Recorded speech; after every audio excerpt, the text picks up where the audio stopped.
এবার নজর রাখতে হচ্ছে বিকাশ ভবনের সামনে, সেখানে ধর্ণা চলছে লাগাতার। বিকাশ ভবনের সামনে থেকে সরতে নারাজ চাকরিহারারা। সপ্তাহের প্রথম কাজের দিন আজকে, যানজটে ভোগান্তির আশঙ্কা। বিকাশ ভবনের সামনে চাকরিহারাদের একাংশের জমায়েত চলছে। রাজ্যের যুক্তি, যেখানে বিষয়টি সুপ্রিম কোর্টের বিচারাধীন। সুপ্রিম কোর্টের নির্দেশে ডিসেম্বর পর্যন্ত চাকরিতে বহালও রাখা হয়েছে যোগ্য শিক্ষকদের। তার মধ্যে পুনরায় পরীক্ষার মাধ্যমে নির্দেশ দিয়েছে শীর্ষ আদালত। রাজ্য পুনর্বিবেচনার আবেদন করেছে সুপ্রিম কোর্টে। এমন পরিস্থিতিতেও পুরো চাকরির মেয়াদ বহাল রাখার দাবিতে ধর্নায় চাকরিহারা শিক্ষকেরা। আজকে সপ্তাহের প্রথম দিন, চূড়ান্ত একটা যানজট, একটা ভোগান্তির আশঙ্কা রয়েছে একেবারে বিকাশ ভবনের সামনে থেকে। অর্কদীপ্ত মুখোপাধ্যায় আমাদের প্রতিনিধি সরাসরি রয়েছেন আমাদের সঙ্গে। অর্কদীপ্ত, বিকাশ ভবনের সামনে থেকে সরতে নারাজ চাকরিহারারা, কিন্তু একটা বিষয় মাথায় রাখতে হবে, আজকে সপ্তাহের প্রথম কাজের দিন, সোমবার, চূড়ান্ত বিকাশ ভবনের মতন একটা জায়গা, এরকম একটা জায়গায় চূড়ান্ত একটা যানজট, ভোগান্তির আশঙ্কাও থেকে যাচ্ছে।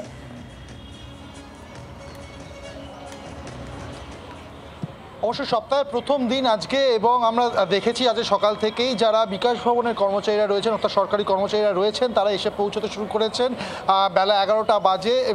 যারা আজকে এসছেন তাদেরকে যোগ্য পরিচয়পত্র দিয়ে তবেই তারা ঢুকতে পারছেন। কিন্তু এরই মধ্যে আমি এখন একবার ছবিটা দেখাবো ক্যামেরা পার্সন পার্থর মাধ্যমে। যারা চাকরিহারা, যারা আন্দোলনে রয়েছেন, তারা এখনও রাস্তায় বসে রয়েছেন। এবং এরই মধ্যে যে কথাটা তুমি বলছো, যানজটের যে আশঙ্কা, অবশ্যই কিছুটা অসুবিধা হচ্ছেই, কারণ এটা সল্টলেকের অন্যান্য অংশের সঙ্গে সেক্টর 5, যেটা প্রত্যেক দিন বহু মানুষ অফিসে যান, বা এই যেখানে আমি দাঁড়িয়ে রয়েছি বিকাশ ভবন, পরপর কিন্তু এখানে সরকারি দপ্তর রয়েছে, সেখানেও প্রচুর মানুষ কাজে আসছেন। ফলে একটা ভোগান্তি তাদের অবশ্যই করে হচ্ছে। তবে যেটা ডাউন যে লাইনটা, যে রাস্তাটা, সেটা কিন্তু খোলা রয়েছে, সেখান দিয়ে গাড়ি যাতায়াত করতে পারছে। আর এই রাস্তাটা যেটা সেক্টর 5-এর দিকে যাচ্ছে, সেই রাস্তাটায় কিন্তু কোনো গাড়ি আসতে পারছে না।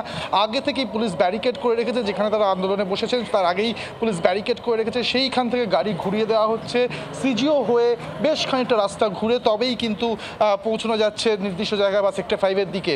ফলে সব মিলিয়ে একটা যারা নিত্যযাত্রী রয়েছেন, ভোগান্তি একটা হচ্ছে। তুমি দেখতে পাচ্ছ এখনও কিন্তু বিকাশ ভবনে প্রচুর মানুষ তারা ঢুকছেন এবং তারা কিন্তু রীতিমতো হেঁটে আসছেন। আমি আবারও একটু ছবিটা দেখাবো। তারা কিন্তু রীতিমতো হেঁটে আসতে হচ্ছে, অনেকটা দূর থেকে তাদেরকে হেঁটে আসতে হচ্ছে, কারণ যেহেতু যেমনটা বলছিলাম হচ্ছে, এই বিষয়টা পরিষ্কার। অর্কদীপ্ত, ধন্যবাদ তোমাকে। আর চাকরিহারাদের উদ্দেশ্যে বার্তা দিয়েছেন অভিষেক বন্দ্যোপাধ্যায়। আন্দোলন করার অধিকার সবার আছে, বিচার ব্যবস্থার উপর ভরসা রাখুন। কি বলেছেন অভিষেক বন্দ্যোপাধ্যায় এই প্রসঙ্গে শুনবো। গণতান্ত্রিক দেশে গণতান্ত্রিকভাবে আন্দোলন করা, প্রতিবাদ করা বা কোনো রকমভাবে প্রতিবাদ প্রদর্শন করার অধিকার সবার আছে। আর বাংলা বলে নয়, ভারতের যত রাজ্য আছে, ভারতের প্রত্যেকটা জায়গায় অধিকার রয়েছে। আন্দোলন কখনো হিংসাত্মক হয় না। আমরা 100 দিনের কাজ নিয়ে দিল্লিতে আন্দোলন করেছি, বাংলা থেকে 10,000 জন গেছে।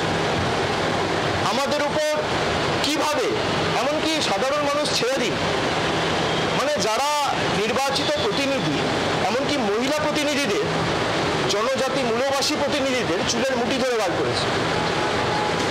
আমরা অহিংসার পথ অবলম্বন করে আন্দোলন করেছি। আন্দোলন করার অধিকার সবার আছে, কিন্তু কোনোভাবে আন্দোলন যেন হিংস্র না হয়।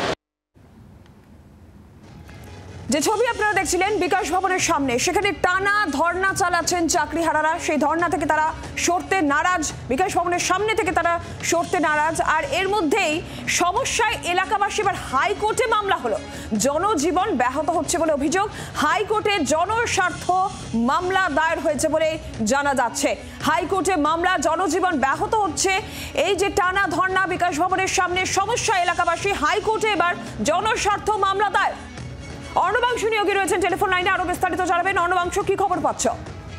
নীলাঞ্জনা, সেটা হচ্ছে এসএসসি ভবনের সামনে যে ধর্ণা বিক্ষোভ চলছে, সেই বিক্ষোভের কারণে এলাকার মানুষ তারা সমস্যায় পড়ছেন, জনজীবন ব্যাহত হচ্ছে। অ্যাম্বুলেন্স যাতায়াত করতে পারছে না, সরকারি একাধিক দপ্তরে মানুষ যেতে পারছে না। সেই কারণে পুলিশি নিষ্ক্রিয়তা রয়েছে, পুলিশ সেই ম্যানেজ করতে বা কন্ট্রোল করতে ব্যর্থ হচ্ছে।